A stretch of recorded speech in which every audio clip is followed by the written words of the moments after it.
Hello guys and welcome back to another tutorial by EClip.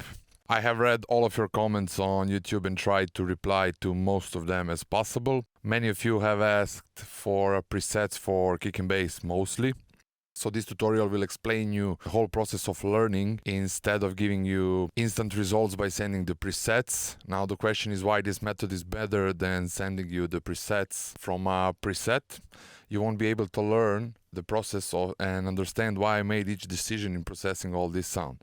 I gave you a kick for free download, and on that video I read a lot of questions like why can we have a presets and everything, but you need to understand that kick 2 is only just the source where the synthesis for kick, and if you can see in video as well, there's like a lot of processing after it. Mostly was EQing the kick, but there's also some of the processes that I did, like with envelope in a Cubase as well. How loud is the transient, how loud is the body, how long is the fade out, and all of that things.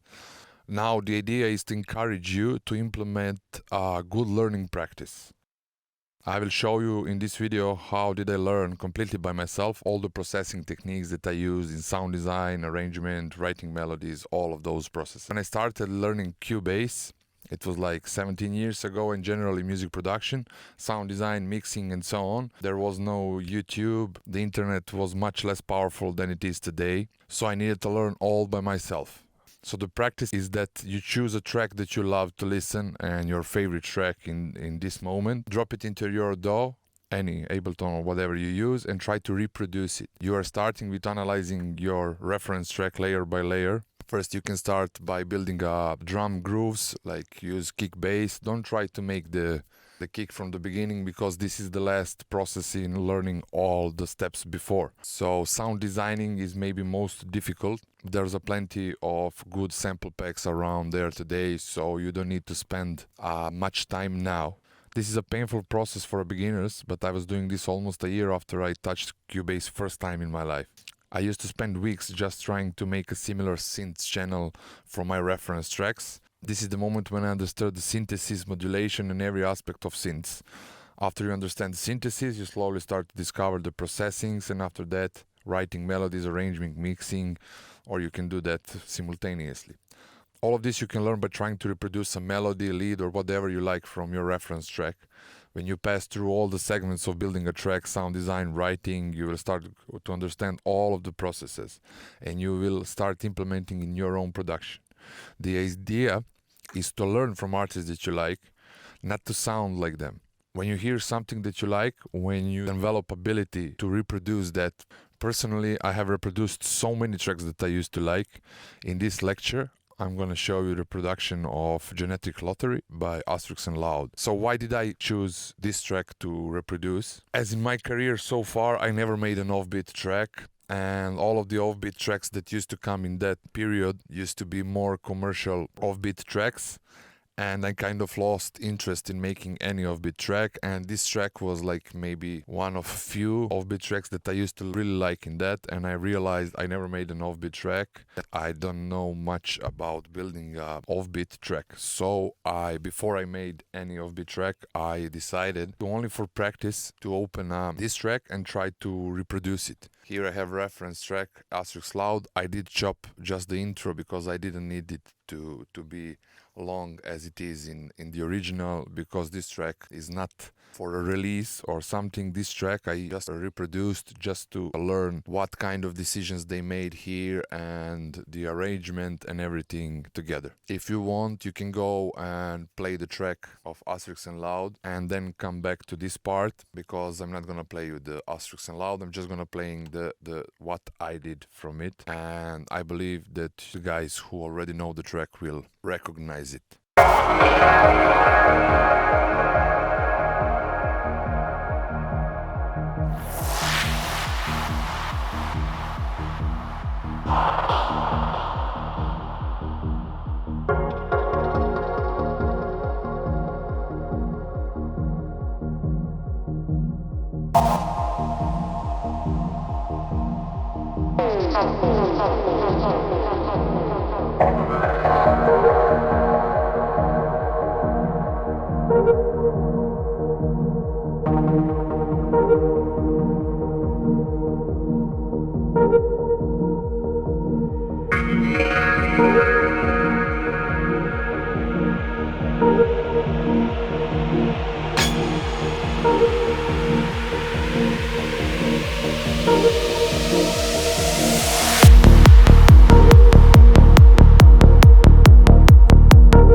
So as you could hear, I did change, like I put it here, triplet part and brought back the offbeat afterwards, but that was after I built this part. The rest wasn't anything special for me because I knew it, I will just duplicate, because here it comes again the offbeat part and it goes fade out of the track. Few other tricks I learned a lot from this, so as you can hear, the sounds are not the same, and I didn't try to do the same sound design because that would be crazy, but I did like same type of the sounds. For example,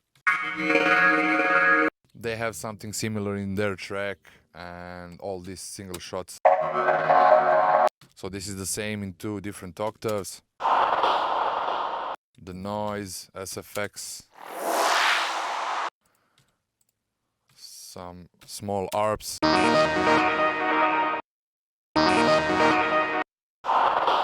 This is the same one, the chord.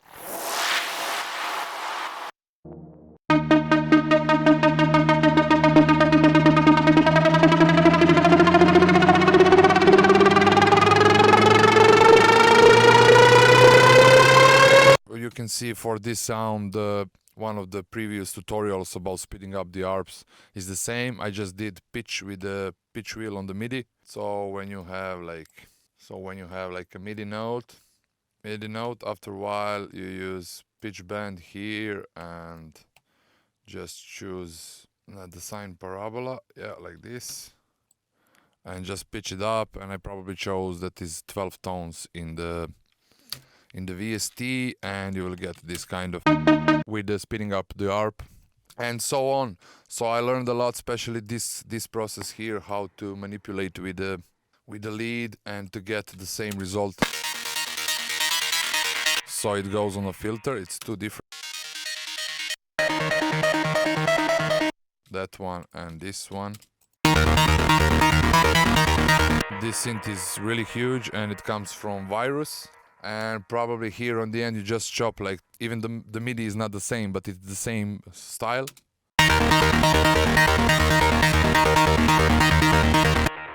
And basically you get the idea. So I encourage all of you, choose any tracks that you like, and especially some special parts that you like a lot, and try to reproduce them. If you cannot do it in the first day, do it tomorrow, like half an hour each day, and this is the best way to learn. The best knowledge you will get when you start tweaking around, because for example, when you start, you will try 5-6 different methods, and one of them maybe it will work. So then you will learn and you will know how to do some of the things that you are interested in. So yeah, that was it. I hope that you liked the video and stay tuned for another tutorials.